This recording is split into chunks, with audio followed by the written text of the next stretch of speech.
I think it's always a perfect time for a story about redemption and hope and the possibility of a second chance to be out there. But I think we're in a time with real racial tension in the country as well. So a circumstance whereby a black man and a white woman, both on a downward spiral in their lives, manage to come together in a way that leads to a breakthrough for both of them. I mean, there's no denying that Brian Nichols broke lives that are still broken today from what he did, but there's a chance that murderous tirade he was on could have continued and Ashley Smith wouldn't be with us now. I somehow think the compassion she showed him that night is what helped him turn a corner and effectively changed her life, and that's a really great redemptive story. You know what? Working on this film really just made me grateful for all that I have, my children, my wife, my freedom. Stepping into Brian Nichols' shoes as I had to do for a time, it showed me that this could be my life. I could have had circumstances that could have led me to this. Who knows what made Brian Nichols snap? But, he's now serving multiple life sentences and is in solitary confinement 23 hours of any given day. I mean, that's heavy. So, it just makes me very, very glad to have the life I have.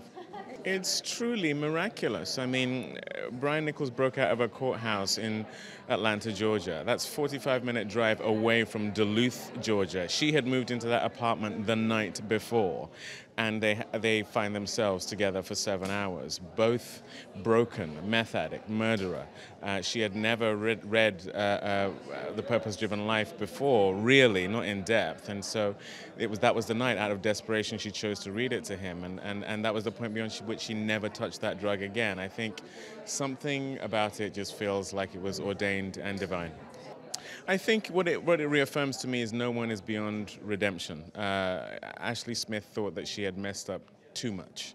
She actually felt that when Brian Nichols broke into her apartment that night, it was God's way of saying, you deserve death. And actually, the opposite was true. It was the point beyond which she gained life. And I think we all have situations we've been in that we wish we hadn't, choices we've made that we wish we hadn't. And, I think, like I say, no one is beyond redemption.